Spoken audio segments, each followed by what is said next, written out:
And this is not an easy thing, because people have a tendency to see their side of a situation and to not put themselves in the opposite side, to not have empathy for the other side of the situation. So as I said, if we are drops from the same ocean, each drop is having its own experience, and the life that it leads takes it to the way that it acts, the self-defense mechanisms that it builds, the ego protections, all the walls that come down, all the lashing out, all of the turning inward, everything has been created in us by the life that we go through. So everyone has gone through a different life. Every drop from the ocean, if the ocean is the light of God, right? Each one of us is a drop. When we go back, we're the ocean again. Each one of us drops is having a completely different experience, wrapped in a completely different skin, and formed by completely different things. And we're constantly yearning to go back to the ocean, right? We always are working towards merging and recognizing that we're not just a drop floating around alone, that we are actually the ocean. Hello, and welcome. My name is Lee Kara. This is Unleash Your Light. Yes, I've decided everything is Unleash Your Light.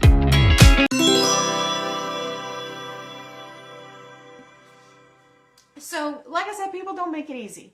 And so empathy is the way that we connect with those people telepathically, in the 5D, energetically, whatever you want to call it. You do not have to do this work with the person who's a jerk, because more than likely they are not ready to have any sort of conversation like that to you. And the best way to affect your situation with them is to change how you react to them, to change how you see them, to shift your perspective, so that you are no longer seeing them as someone who is attacking you and hurting you, and rather you are seeing them as you attacking and hurting yourself.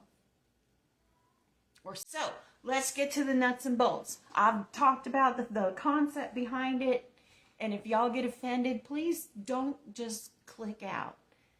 Save this. Watch it later. If I piss you off, this is your trigger warning. If I piss you off with things I'm about to say, save this for later, because anything that gives you a strong reaction is something in you that needs attention. If you don't want to call it healing, you don't want to call it changing, attention. You need to look at it, because it's like running your hand down your arm in the dark until you find where the giant splinter is stuck in you, right? So you're going along just fine, and then I said something you don't like, boom, you found the giant splinter. Now, do you just shut your eyes and turn off the thing and turn off the light and don't try to get the splinter out? No. No, now you might not want to do it now, because maybe when you hit that splinter, it made you almost pass out from the pain, right? But you have to go back to that splinter, and you have to take it out eventually, otherwise it will get infected under the top. Even if you shave off to the skin, if there's still splinter in there, it is going to infect you. And it's going to infect everything that happens to you moving forward from that, because you now have an infection that is growing under the surface that you probably can't see. This is exactly how things like grudges and holding on to anger and holding on to pain and seeing yourself as separate encourages us to do. So, let's get into the practical stuff. First part that we have to do is we have to be able to recognize that we are the ocean, right? We talked about this before with the drops. We're drops in these bodies, but we're still the ocean. We're not just a drop in the ocean. When we are connected to the ocean, we are the ocean. People shy away from the phrase, I am God. But our energy is literally the God source energy. It is the creator, all of that kind of stuff. So we have to recognize that we are the ocean. We are the energy of God in this. We're not just a little drop that can't do anything. We are still the ocean. So that's the first space. So knowing that, we need to be able to lift ourselves into the observer position. Now, you can call it all kinds of things. People call it all sorts of different stuff. If you want to think of it as lifting into your higher self or your over self, I don't know what any of that stuff means. It's terms I've heard in passing. I don't know the actual definitions. Just lift yourself into the observer position so you're watching your life like it's a movie. Okay, you're watching your life like you're watching a soap opera on television. Some of us have lives that are like soap operas, let me tell you. Not mine so much anymore.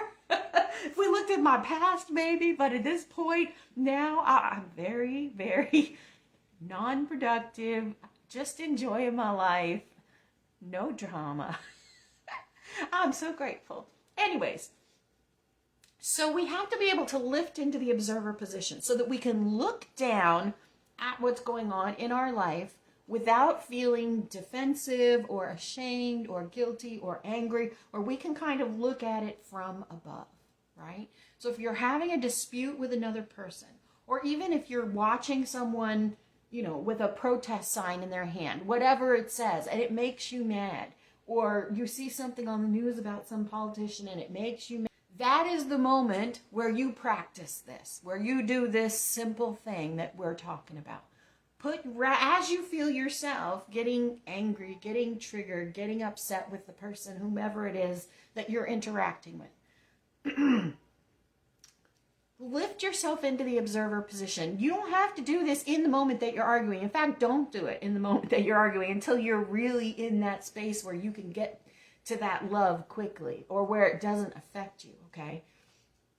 Because all this stuff we're doing is like, call it a visualization, call it working in the 5D, call it working in the, again, I don't care what y'all call it. Y'all know what I'm talking about. So what you want to do is you want to recognize, okay, this is a person that I obviously have some strong feelings about. I'm triggered, I'm mad at them, or I'm whatever it is. Lift yourself into the observer position and recognize that their drop of God, their drop of you, their drop of the ocean has gone through something that has created that thing that you are looking at right now with such judgment or anger or fear or whatever it is. That thing over there. That thing over there is you had you been born in a different body. That thing over there is acting that way because of the life that they have led. Imagine the pain that someone must have gone through to then want to inflict pain on a child. Imagine the humiliation that a person has to go through before they think it's okay to pick up a gun and bully people or actually shoot people who disrespect them. Imagine the painful hell that people that are opposite you in that sort of space are going through. And recognize that they are you. They are the ocean in a drop. So bringing yourself into that observer position and being able to have that empathetic look inside. Now, you might say, I don't know that dude on the TV holding that sign that pissed me off. I don't know him. No, but when you go into that state of the observer, first of all, you're much more open to the universe actually showing you truth. So you might see that man's whole life in a flash and think, I'm nuts. Why would I make up that story in my head so quick of their entire life? Why do I see all the pain they've been through, all the times their father beat them and told them they were nothing, that made them now grow into the man that needs to carry a sign saying that vile thing, whatever it says?